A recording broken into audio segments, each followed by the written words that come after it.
Okay, we're live. Okay. So I think we can walk Okay. this way.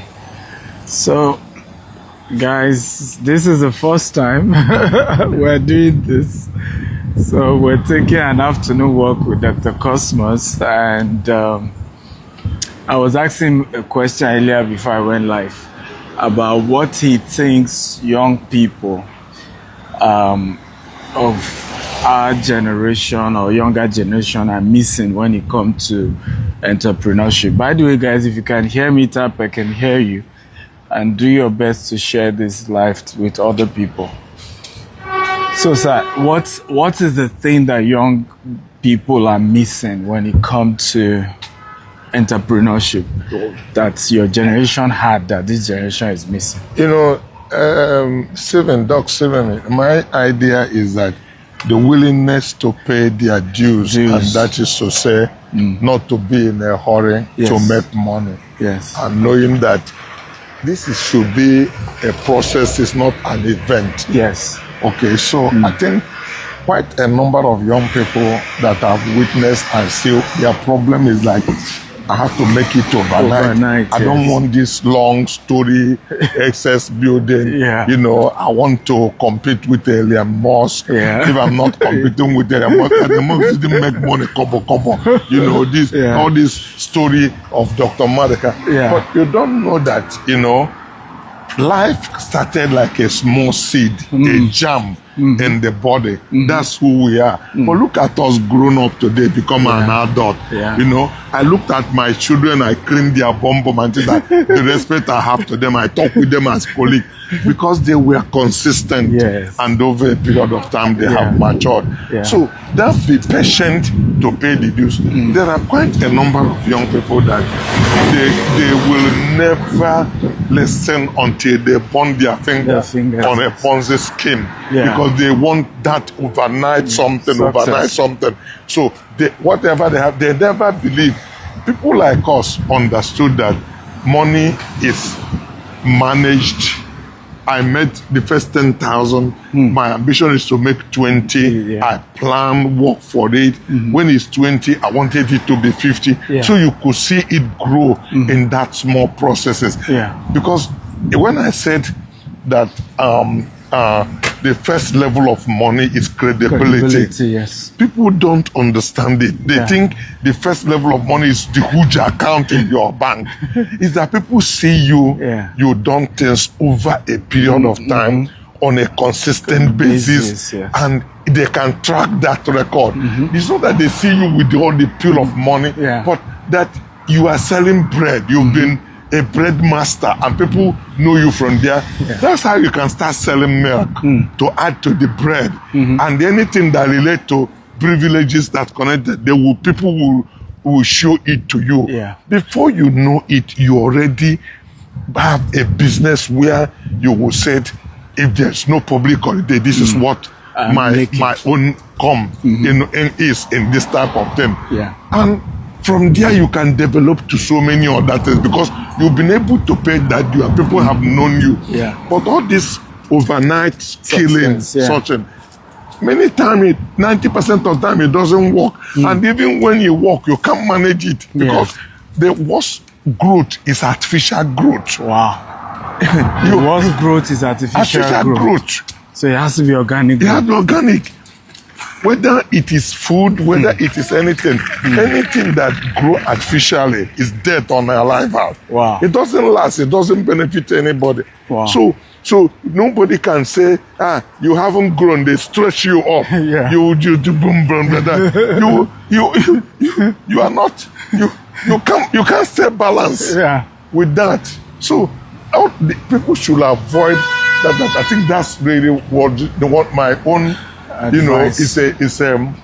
I consider it as one of the very weak points for a lot of young people that just this overnight. You know, some of them I've talked to, or they only stop listening after they have made mistakes. And they'll be like, oh, how I wish. Now I get what you are saying. That's it, because and my grandfather said, don't wait till they break coconut in your head. If they break it from some other person, learn from it. But don't wait until, because it's not too pleasant.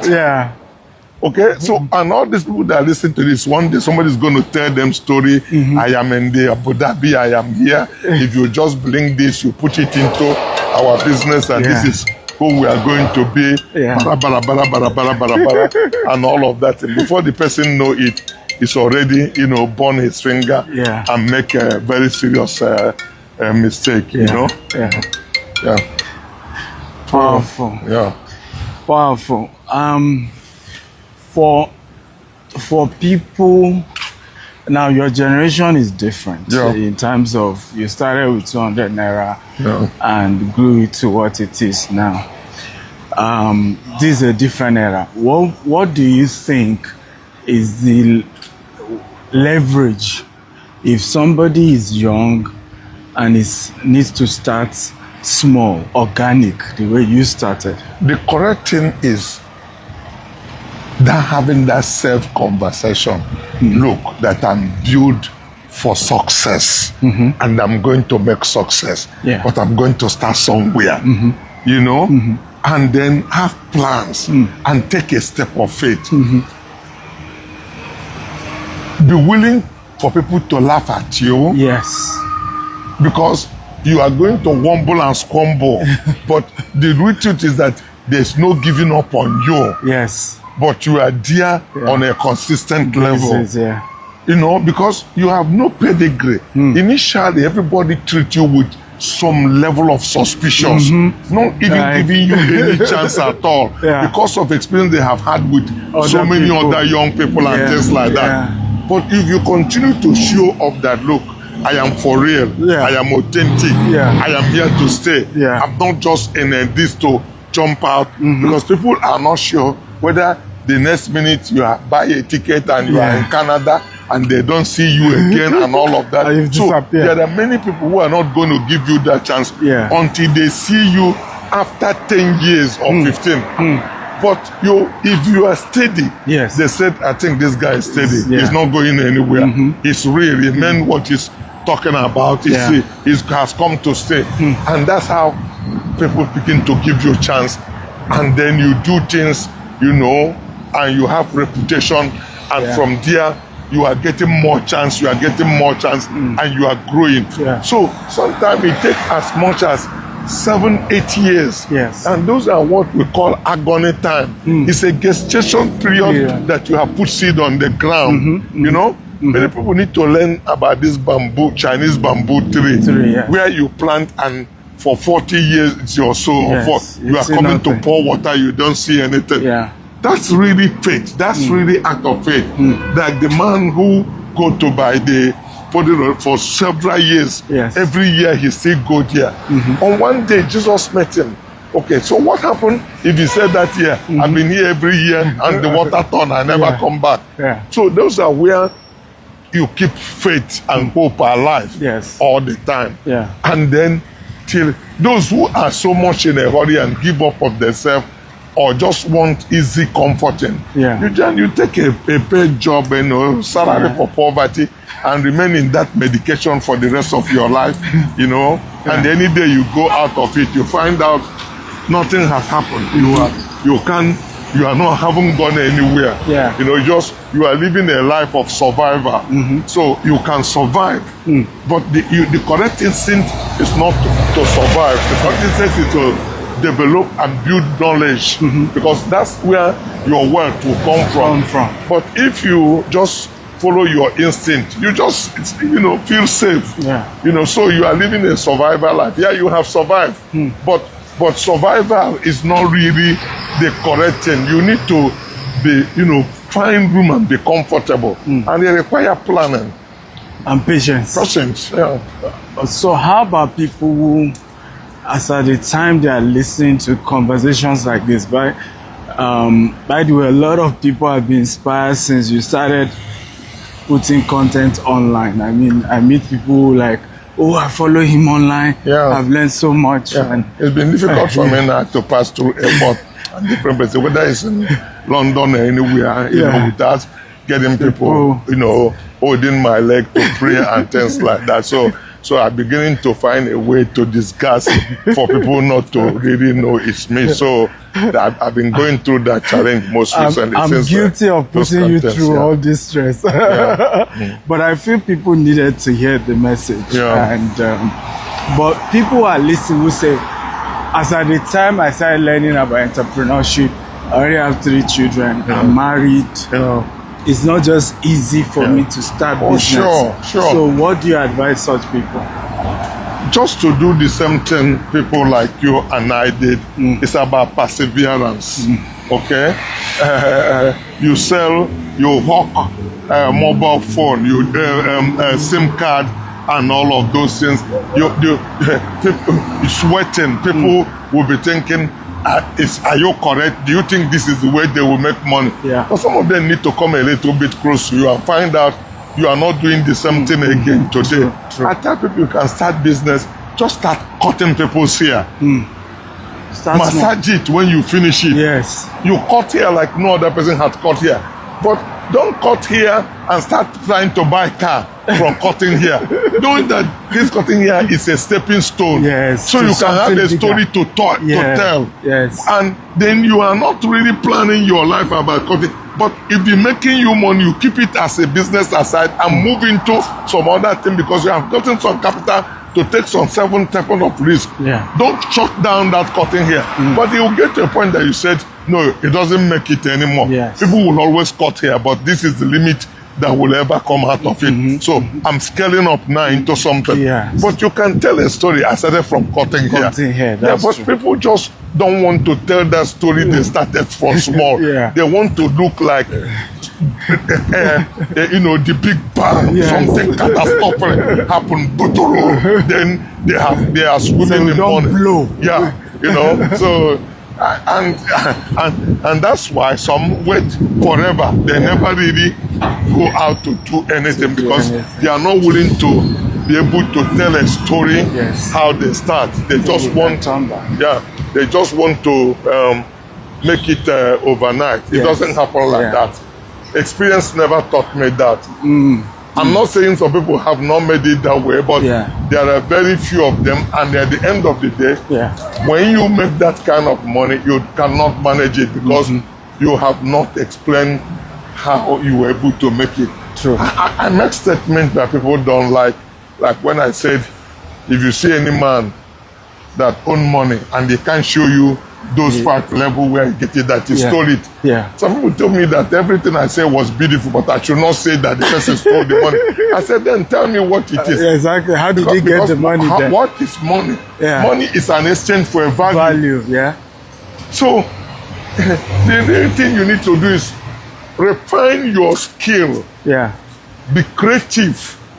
Deliver value to people. They will give you money.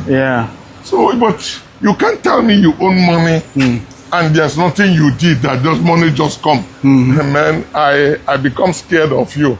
I don't even want to listen to you because I know money doesn't fall from a tree.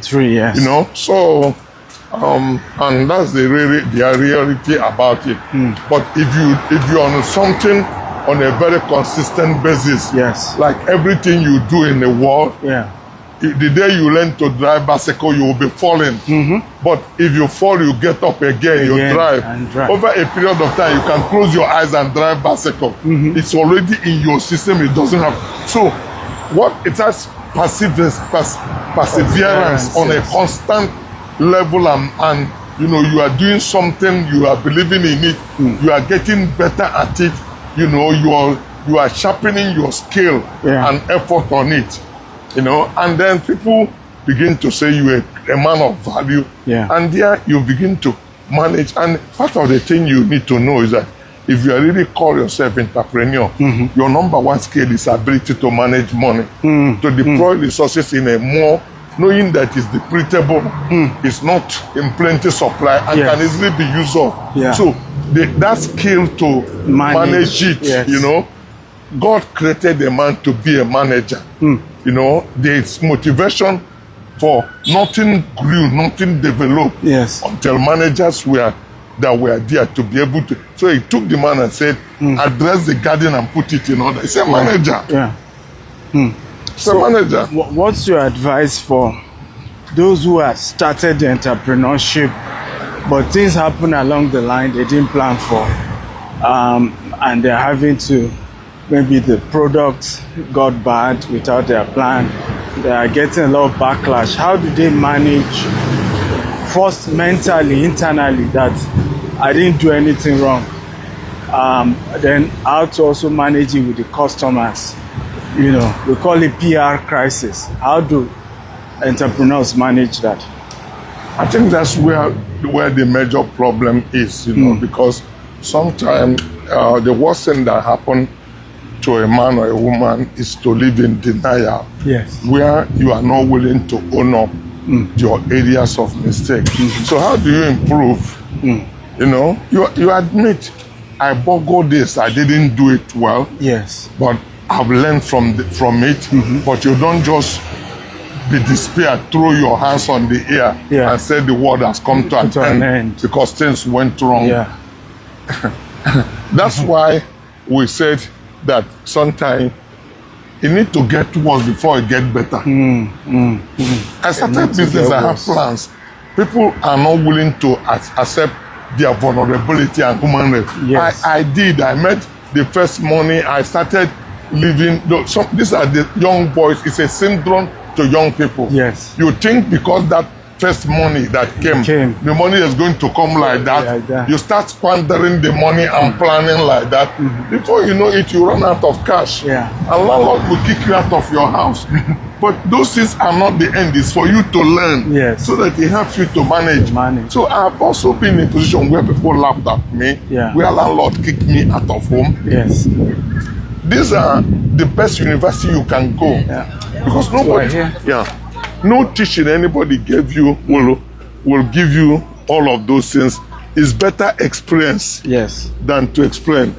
But once that happened to you, you said never again. Yes. You know, never again. I'm never going to go through any stuff like that. I'm going to do things a little bit better. And if you are that determined, you will find that you continue to improve. I've seen it happen repeatedly. I remember the landlord story where you say you hid inside the shop. I saw them, if you meet an angry landlord, you don't want to see him. They could really make you have a nightmare. I witnessed the man coming in a distance. I hid then he started having an encounter with my staff until my boy tell him to come out. He's going to lock up the shop. I was keeping quiet, thought it was for joke. When the man decided to, and then I told him I was here.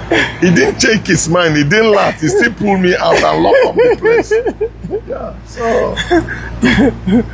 And this is for those of you owing your landlord rent for business, you know, and I think it's good to share stories like this, because a lot of your entrepreneurs feel when you're at the level of Dr. Cosmos, you were lucky. You never went through those, you won't understand, you know, the pressure, the things I went through. Everybody has gone through it. We have all gone everybody. Through it. We all gone through it. You know, everybody. It's like fighting. You just sometimes feel like throwing into well, you know. How far can I get this? But something in you tells you you are not, you are tough. Yes. You know, you are built for that toughness. That's how those mental toughness comes in. True. That makes you keep going. And then once success arrives, everybody come arrive. People are already, everybody's in favor of success. But what it takes for it to come is what everybody cannot agree with. But it's predictable. Just the same way failure is predictable. If you're meant to succeed and willing to pay the right price, you will succeed. You will succeed. I haven't seen a man or a woman that very, very determined that you will make it that never made it. That's my own position. If you're determined. Somebody say, how can you raise funds for your dream? And that's why people like Maxwell say successful people don't take no for answer. They don't. You know, you get what you want by negotiating a good deal. You keep coming back. You keep coming. You keep coming. During Koja, when we did it, I was sitting down, I saw Obaseka. I said, let me go and talk to him. What must you talk about? I said, the worst thing the person will say is no. It doesn't have heaven or hell to say no. That's a salesman mentality. Yeah. You know? The worst case, you say he's not buying. No. Yeah, and then you move on. You move on. It's not passing. But why are you afraid to talk to the person? So that's why also we say confidence is everything. Yeah. And if you grow up to get that to that level of confidence, it's like the world is under your beck and call. What you want things it happen. True. But you can't approach life with so unsure of yourself. Yeah. Your faith to believe must be stronger than your fear to fail. Come on. For you to succeed. Come on. Your faith to believe must be stronger than the fear of failure. Yeah. You know. Because both of them are faith, but one is on the negative and one is on the positive. Yes, absolutely. Well, guys, I have to allow him go rest. We have another engagement by 7 p.m. But I hope you're inspired. Tomorrow our event starts properly, 8 a.m. in the morning. Make sure you go register at www.businessgrowthconference. Okay? businessgrowthconference.org. businessgrowthconference.org. It's going to be physically here in London, but if you're not in London, you can register to join virtually. And you just have a few minutes to do that between this evening, because you can't start registering when the event is already Yes. So you have to register right now. Visit the website, businessgrowthconference.org. Get your seat now. We really don't plan to have people register at the venue. We don't do much of that. So visit the website. Whether it's physically, you can come down to London. You'll meet Dr. Cosmos in person. Somebody was asking, how do you raise funds for your capital? We were asking him all these questions, right? How did he scale? How did he raise funds? All these things you're going to be learning, whether you're joining physically or virtually. There are also other great speakers who are going to be joining us as well. And you will learn. So, I think that should be the priority. Learning. I know the impact of... The knowledge makes a whole lot of difference. Yes. But don't just live by your instinct. You only survive. Living a survivor life is not very comfortable. At all. It's knowledge that will open your mind, open your horizon, that you could really dear life and take them on, and things will begin to happen. Yeah. So knowledge is not just about being in a four-corner world. You meet people, you interact with people, you learn from them, you travel, get people. Because many of us don't know about social capital. Many of us don't know about, association and all of that. There are many capitals you can leverage. Yes. The only thing they understand the capital is until they go to bank and bank sit down and give them money, which is the most expensive part of capital. It is because there's huge interest rates on that one. Yeah. And you can get so many other types of capital at a much affordable rates. And I tell people, one of the reasons you go for conference is not even just what you will learn, it's the networking, it's the opportunity. In that room you are with these people with the right mindset, and you can never tell whether what the idea you even have is a answer prayer to somebody in that room. There are times where you see people with capital who don't know what to do with it, and you come in, you are meeting them, you are sharing your stories. Preparation, meeting opportunity. Exactly. And it will only happen in events like this. So looking forward to meeting you. Dr. Cosmos like to take a walk, so this is one of those walks. I think this is the second walk you are doing. Yeah, sure. Today. So we just said, okay, during the walk, we'll just share a few thoughts. I hope this blessed you and you learn a few things. God bless you all. Bye-bye. Look forward to seeing you guys. Yes.